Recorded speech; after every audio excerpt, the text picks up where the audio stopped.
جب بابل شہر میں نمرود کی جھوٹی خدائی کا ناقوس بج رہا تھا اور شہر کے ہر دروازے پر اس کے ہم شکل بت رکھے گئے تھے، اور جو شہر میں داخل ہوتا اس کے لیے لازم تھا کہ اس بت کو سجدہ کرے، اور اگر وہ سجدہ کر کے نہیں گزرتا تھا تو اس نے سسٹم ایسا رکھا تھا کہ گھنٹیاں بجنے لگ جاتی، اس لیے چاروں ناچار ہر شخص کو اس کے بت کے آگے سجدہ ریز ہونا پڑتا تھا۔ اس ماحول میں جب کہ کفر ہر سمت پھیلا ہوا تھا، ظلمتیں ڈیرا جمائے ہوئے تھی، شب دہجور ہر سمت پنجے گاڑے ہوئے تھی، اور اس کی جھوٹی خدائی کی فسونکاری لوگوں کو جکڑے ہوئے تھی، تو اس زمانے میں ایک شخص پیدا ہوا جس کو حضرت ابراہیم کے نام سے دنیا جانتی۔ آپ نے نہ صرف نمرود کی جھوٹی خدائی کا انکار کیا، بلکہ انہوں نے جو جھوٹے خدا بنا رکھے تھے ان سب کا انکار کر کے پوری عظیمت اور پوری جرت کے ساتھ کھڑے ہو کر کے دنیا کے سامنے توحید پرستوں کی جو تصویر پیش کی ہے وہ انوکھی بھی ہے، البیلی بھی ہے، جرت افزا بھی ہے، اور باطن کو جلا دینے والی بھی۔ آئیے سورہ الانبیاء اٹھا کر کے دیکھتے ہیں۔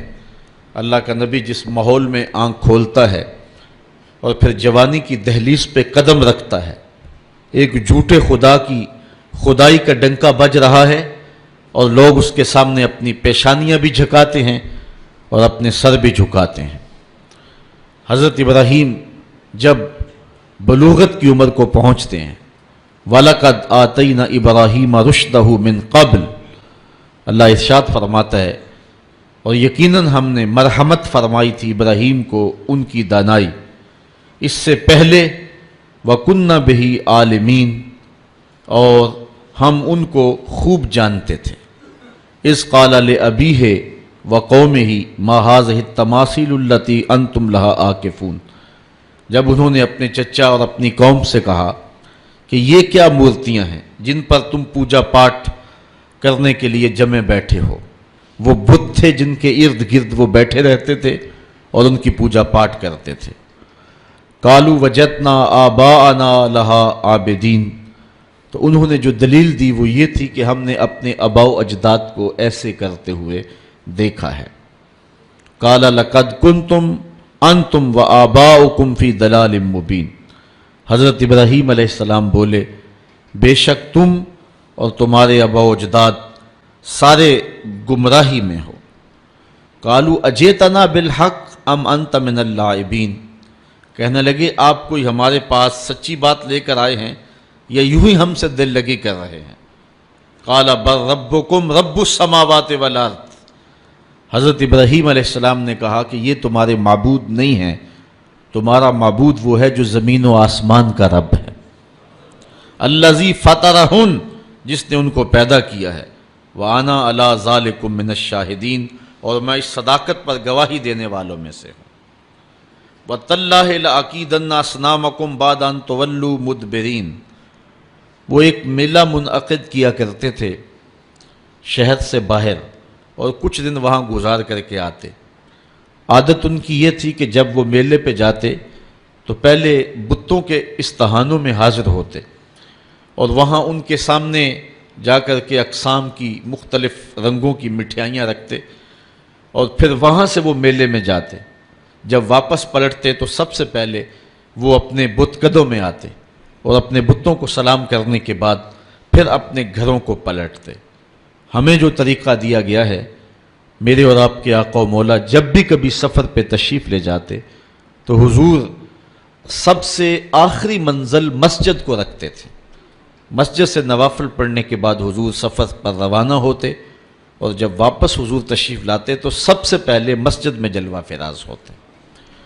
تو ان کا انداز اپنے بتوں کے لیے یہ تھا، اور اہل ایمان کا اپنے رب کے حضور شکرانے اور نذرانے اور محبتوں کے اظہار کا طریقہ یہ متعین اور مقرر کیا گیا ہے۔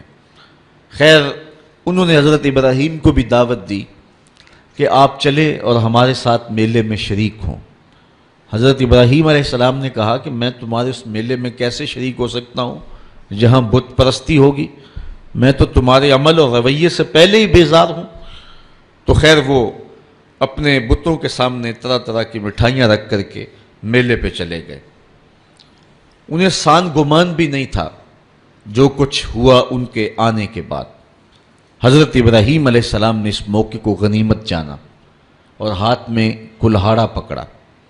یہ سورہ الانبیاء ہے۔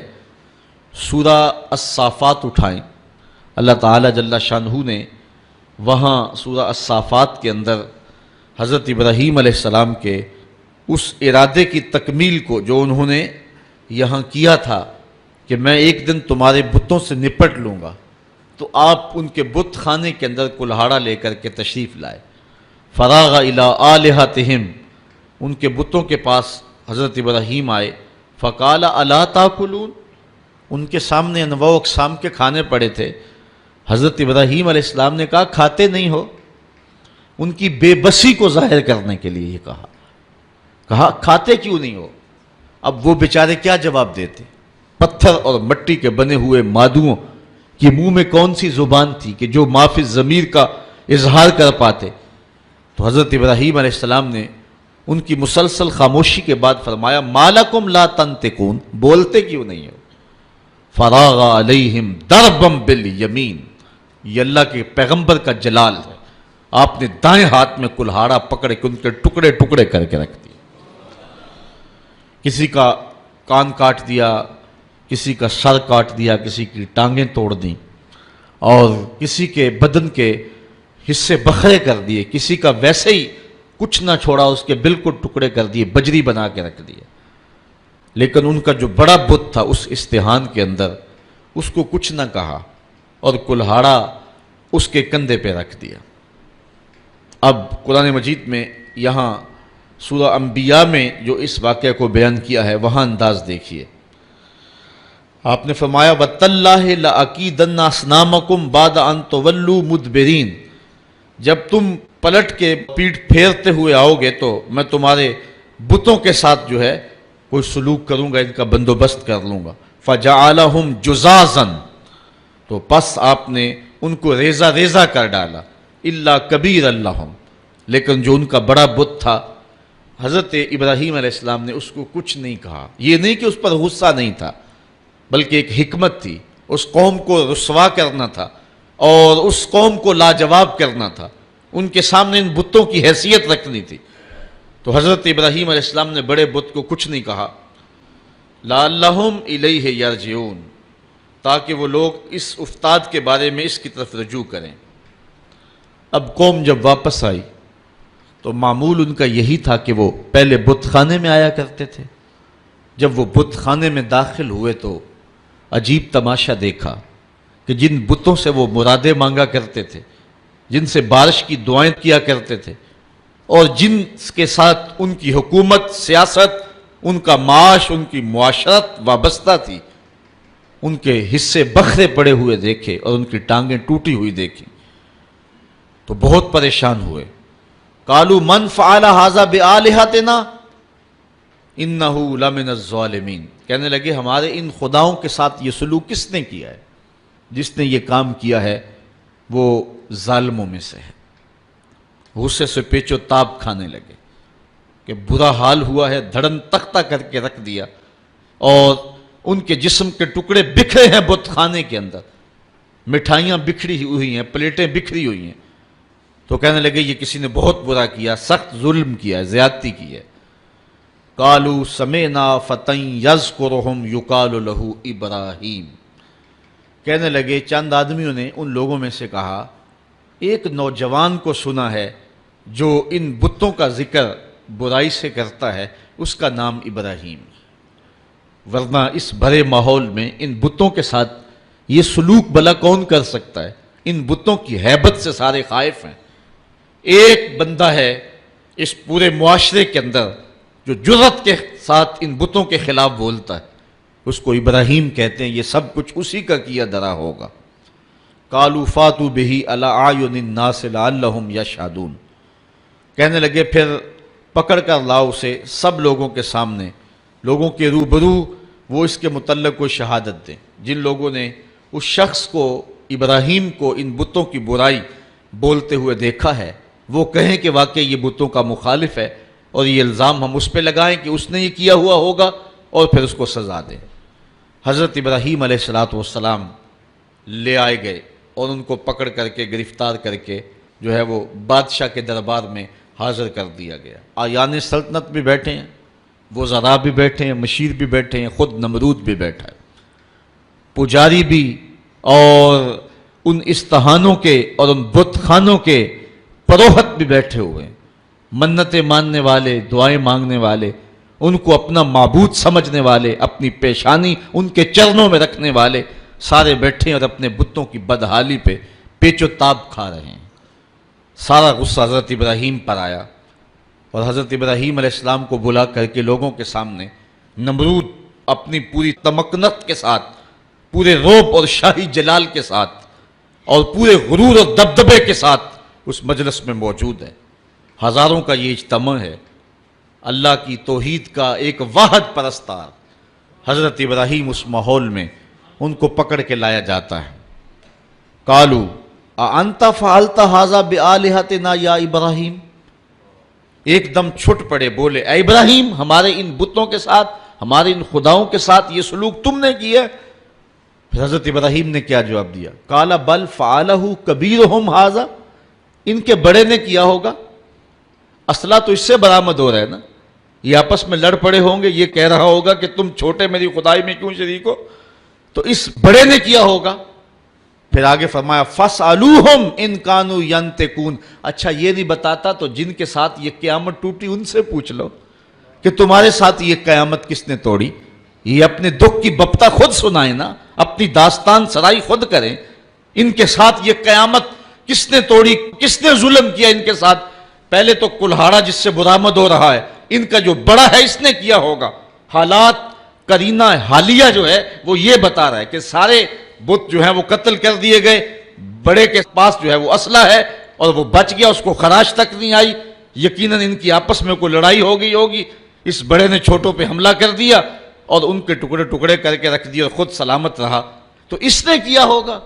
اچھا اگر اس نے نہیں کیا ہے تو یہ نہیں بتا رہا، تو چلو جن کے ساتھ یہ قیامت ٹوٹی ہے ان بیچاروں سے پوچھ لو تمہاری ٹانگیں کس نے کاٹ دی، تمہارے سر کس نے توڑ دیے، تمہارے کان کس نے کاٹ دیے، تمہاری ناک کس نے توڑ دی۔ حضرت ابراہیم علیہ السلام کے لفظوں کی کاٹ کلہاڑے کی کاٹ سے بھی زیادہ تھی۔ اللہ اکبر، اللہ کا نبی بول رہا ہے اور نمرود کا دربار ہے، سارے مخالف ہیں، بتوں کے ماننے والے اور ان کو اپنا معبود برحق سمجھنے والے۔ ایک جوان اللہ کی توحید کا واحد پرستار میدان عمل میں کھڑا ہے۔ حضرت ابراہیم علیہ السلام نے ذرا لفظوں کی کاٹ دیکھیے اور حضرت ابراہیم کا لہجہ دیکھیے۔ کالا بل فعلہ کبیرہم ھذا، ان کے اس بڑے نے کیا ہوگا۔ فاسألوہم، اب کوئی وقفہ دیے بغیر، فا تاکیبیہ ہے اور سما اور فا میں فرق یہ ہے کہ جب سما بولا جاتا ہے تو اس میں تاکیب فی الفور نہیں ہوتی، اور جب فا عربی میں بولا جاتا ہے تو اس میں تاکیب فی الفور ہوتی ہے، یعنی ان کو وقفہ دیے بغیر ایک حملے کے اوپر دوسرا حملہ کیا۔ فاسألوہم، ان سے پوچھ لو، اور پھر بتوں کی بے بسی کو بھی ساتھ بیان کر کے فوراً کہا ان کانوا ینطقون، اگر یہ بولتے ہیں تو اپنی دکھ کی کہانی بیان کریں، اپنے درد اور اپنے دکھڑے کو بیان کریں کہ یہ قیامت ان پر کس نے توڑی ہے۔ فَرَجَعُوا إِلَىٰ أَنفُسِهِمْ، پھر وہ اپنے اندر پلٹے، ضمیر تو ہوتا ہے، اندر سے آواز تو آتی ہے، پھر وہ اپنے ضمیر کی طرف پلٹے۔ فَقَالُوا إِنَّكُمْ أَنْتُمُ الظَّالِمُونَ، اور پھر بولے بے شک تم خود ہی ظالم ہو۔ ان سے توقعات وابستہ کیے ہوئے ہو جو اپنے وجود کی سلامتی اور اپنے وجود کی بقا کی ضمانت بھی نہیں دے سکتے، اور پھر ان کے اوپر حملہ آور ہو تو دفاع بھی نہیں کر سکتے، دفاع تو دور کی بات ہے، اپنے دکھ کی کہانی بھی نہیں سنا سکتے، ان پر ظلم کس نے کیا اس بپتا کو بھی نہیں کہہ سکتے، تو جو اتنے مجبور اور اتنے بے بس ہیں تو وہ تمہیں کیا دے گی۔ ایک دم وہ اپنے اندر پلٹے، ضمیر اندر سے گھنٹیاں بجانے لگا۔ ابراہیم کھڑے ہیں اور اللہ کی توحید کا پیغام دے رہے ہیں، وہ اپنے اندر جھکے اور کہا کہ تم خود ہی ظالم ہو۔ ثم نکسوا علی رؤوسہم، پھر وہ اوندے ہو کر پلٹ گئے. اندر کی ظلمت، اندھیرا اور ان بتوں کا وہ پیار جو ان کے اندر رچا بسا تھا، پھر وہ دوبارہ پلٹے اور حضرت ابراہیم سے مخاطب ہو کے کہا لَقَدْ عَلِمْتَ مَا هَؤُلَاءِ يَنْطِقُونَ. لجاجت تھی لہجے میں، بانک پن نہیں تھا، چونکہ جھوٹ کے لہجے کے اندر جو ہے وہ کڑک نہیں ہوتی، کھنک نہیں ہوتی، اس لیے لجاجت کے لہجے میں بولے ابراہیم تو جانتا ہے یہ بیچارے بولتے نہیں. بس ان کے یہ کہنے کی دیر تھی کہ اللہ کا نبی اٹھ کے کھڑا ہو گیا. اب سنو حضرت ابراہیم علیہ السلام کے لہجے کا بانک پن دیکھیے. قرآن مجید میں توحید کے عنوان سے حضرت ابراہیم کی تقریر کے یہ لفظ جو ہیں، ذرا ان لفظوں کی کاٹ دیکھیے اور الفاظ کی اٹھان دیکھیے، ابراہیم علیہ السلام کے لہجے کا حسن دیکھیے اور پھر قرآن کا معجزہ دیکھیے. میرے پاس وہ لہجہ نہیں ہے کہ ان لفظوں کو اس انداز سے پڑھ سکوں کہ وہی کے پڑھنے کا جو طریقہ اور سلیقہ اہل زبان رکھتے ہیں، لیکن میرے ٹوٹے ہوئے لہجے کے اندر بھی آپ ان لفظوں کا حسن ملاحظہ کر سکیں گے کہ کس قدر اللہ کے نبی حضرت ابراہیم علیہ السلام کھڑے ہو کر کے اللہ کی توحید پر گفتگو کر رہے ہیں. اور یہ موقع حضرت ابراہیم تلاش کر رہے تھے، اور یہ سارا جو کچھ کیا تھا اس موقع کو پیدا کرنے کے لیے حضرت ابراہیم نے کیا تھا. اب حال یہ ہے کہ نمرود بھی بیٹھا ہے، اس کے آیان سلطنت بھی بیٹھے ہیں، وزراء مشیر بھی بیٹھے ہیں، حکمران طبقہ بھی بیٹھا ہے، عوام بھی بیٹھے ہیں، پروہت بھی بیٹھے ہیں، پجاری بھی بیٹھے ہیں، سارے بیٹھے ہوئے ہیں. اور حضرت ابراہیم علیہ السلام جب حجت پوری کر لی اور ان کو کہا ان سے پوچھ لو، بڑے نے کیا ہوگا، اچھا یہ بولتے ہیں تو ان سے سوال کر لو، تو وہ اپنے ضمیر کی طرف لوٹے اور پھر پلٹ آئے دوبارہ گمراہی کی طرف. لہجے میں جو ہے وہ توتلا پن تھا، رک رک کے کہہ رہے تھے، لجاجت تھی، ٹپک رہی تھی لہجے کے اندر، بے بسی تھی.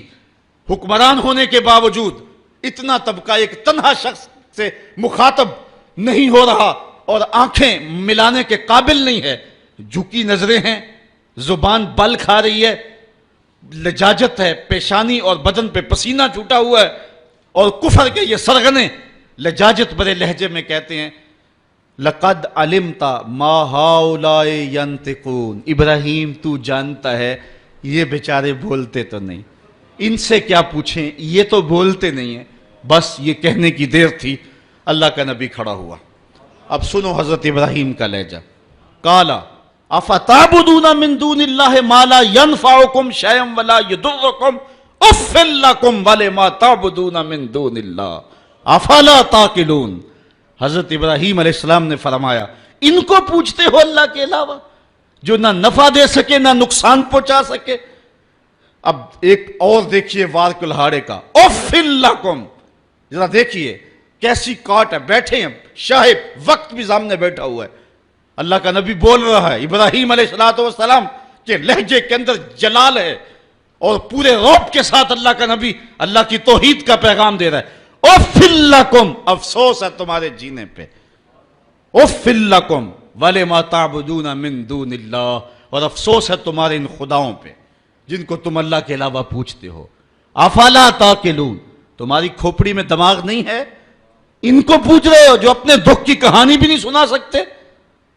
اب جب دلیل سے بات نہ ہو سکے اور جب کسی کے لفظوں کی کاٹ نہ کی جا سکے تو جو طاقتور لوگ ہوتے ہیں ان کا لہجہ دوسرا ہوتا ہے. جلا دو، ٹکڑے کر دو، مار دو، بوٹیاں نوچ لو. انہوں نے کہا قالو حرقوہ وانصروا آلہتکم ان کنتم فاعلین. آپس میں بولے اس کی زبان تو روکی نہیں جا سکتی، اس کے لہجے کا جواب تو دیا نہیں جا سکتا، اپنے بتوں کا دفاع تو ہو نہیں سکتا.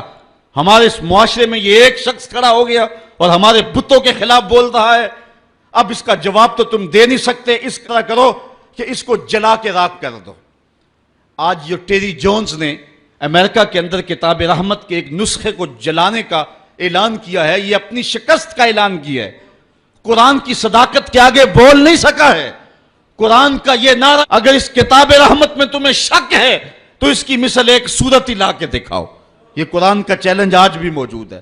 بیروت میں، شام میں، فلسطین میں، مصر میں اور اسرائیل کے اندر کتنے یہودی ہیں جو بائی برتھ عربی ہیں اور وہ عربی کو اچھی طرح سے جانتے ہیں. یہ چیلنج ان کو دیا گیا ہے، لاؤ نا قرآن کی مثل ایک صورت.